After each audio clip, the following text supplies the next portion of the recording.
प्रभु यीशु मसीह के मधुर और मीठे नाम में आप सब अपम के श्रोताओं का आज दिनांक 15 फरवरी दिन मंगलवार को हम स्वागत करते हैं। आज के दिन के लिए जो वचन है वह लिया गया है यशायाह नबी की पुस्तक उसका 30 अध्याय उसका 20 पद। वचन इस प्रकार से कहता है, और चाहे प्रभु तुम्हें विपत्ति की रोटी और दुख का जाल भी दे तो भी तुम्हारे उपदेशक फिर ना छिपे और तुम अपनी आंखों से अपने उपदेशकों को देखते रहोगे। प्रभु में मेरे प्रिय लोगों, पुराने नियम के समय में परमेश्वर ने याजकों, भविष्यवक्ताओं और राजाओं के माध्यम से हमसे बातचीत की है, और नए नियम के समय में परमेश्वर ने हमसे प्रेरितों, भविष्यवक्ताओं, प्रचारकों, पास्टर, अपोस्टल्स और भविष्यवक्ताओं के द्वारा शिक्षा दे के हमसे बात किया है। परमेश्वर किसी न किसी माध्यम से हमें जिताना चाहता है, बताना चाहता है कि वह हमें एक रास्ता दिखाता है और हमें उस रास्ते पे चलना चाहिए। बहुत वर्ष पहले की बात है कि मेरे पिता भाई सैम जेबद्राई, जो कि दक्षिण कोरिया के पादरी पॉल यंगीचू के द्वारा चलाए जा रहे चर्च में, एक बार उन्हें मौका मिला कि वो वहां गए, और जब उन्होंने पास्टर पॉल यंगीचू से बातचीत किया तो उनके द्वारा एक एक शब्द जो मेरे पिताजी को बोला गया था वो उनको बहुत लाभदायक सिद्ध हुआ। तब परिस्थिति ऐसी थी कि परमेश्वर ने पिता से बातचीत किया कि तुम्हें भारत के लिए पुनरुत्थान की जरूरत है। भारत में जो लोग हैं उन्हें परमेश्वर से प्रार्थना करने में, उन्हें प्रार्थना का योद्धा के रूप में एक बड़ी सेना खड़ी करनी है।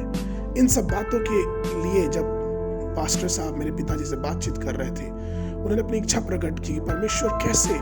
एक बड़ी भीड़ को, जो आराधक की भीड़ होगी, जो प्रार्थना, स्तुति और परमेश्वर की महिमा करने वाली भीड़ होगी, उसको भारत में किस तरह से तैयार कर रहा है। इसलिए जब मेरे पिताजी भारत वापस लौटे तो तिरुपुतुरा में उपवास का जो शिविर है वो उन्होंने चालू कर दिया, और परमेश्वर की आवाज सुन के जब उन्होंने अपना ये काम किया तो परमेश्वर ने उन्हें एक तरह से एकता में और भी आगे बढ़ाया। और उसके बाद मोहन सिंह लाजरस भाई ने वो सेवा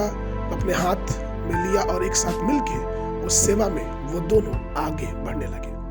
मेरे पिता से कई लोग जब मिलते हैं तो वो उनसे पूछते हैं कि आप ऐसी आध्यात्मिक जो पुस्तकें हैं, जो परमेश्वर के वचन से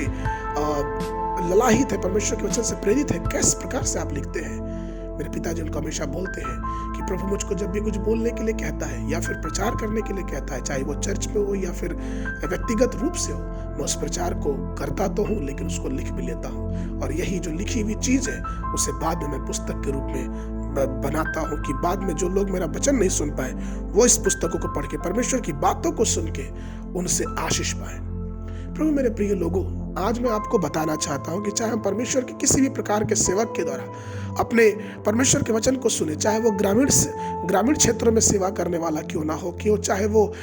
शहरी क्षेत्रों में सेवा करने वाला क्यों ना हो, लेकिन अगर हम परमेश्वर के आवाज उनके माध्यम से सुनने वाले हैं तो परमेश्वर हमारी आकांक्षाओं को पूरी करेगा, परमेश्वर हमसे बातचीत करेगा। इसलिए जब भी आज हम कलीसियाओं में जाए तो हम परमेश्वर से प्रार्थना करें कि प्रभु हम लोगों से नहीं लेकिन आपसे सुनना चाहते हैं। चाहे वो कोई भी क्यों ना हो, परमेश्वर हमसे बोलता और बातचीत करता है, चाहे वो पास्टर हो, चाहे वो शिक्षक हो, चाहे वो कोई भी क्यों ना हो। सिर्फ जरूरत इस बात की है कि क्या हम उस संदेश को व्यक्तिगत रूप में अपने जीवन में लेते हैं कि नहीं। और तब जब हम परमेश्वर के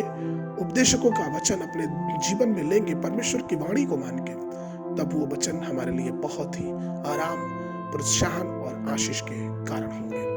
आज के मनन के लिए जो पद है वो लिया गया है इब्रानियों की पुस्तक उसका 10 अध्याय उसका 25 पद। और एक दूसरे के साथ इकट्ठा होना न छोड़े, जैसा कि कितने की रीति है, और एक दूसरे को समझाते रहे, और ज्यों ज्यों उस दिन को निकट आते देखो त्यों त्यों और भी अधिक यह किया करो। दिन में बाइबल पढ़ने का जो रीति है वो सुबह के समय लेवास्ता की पुस्तक उसका 17 और 18 पद, संध्या के समय मत्ती रचित सुसमाचार उसका 27 पद से लेकर 50 पद तक। परमेश्वर आप सबको आशीष देवे।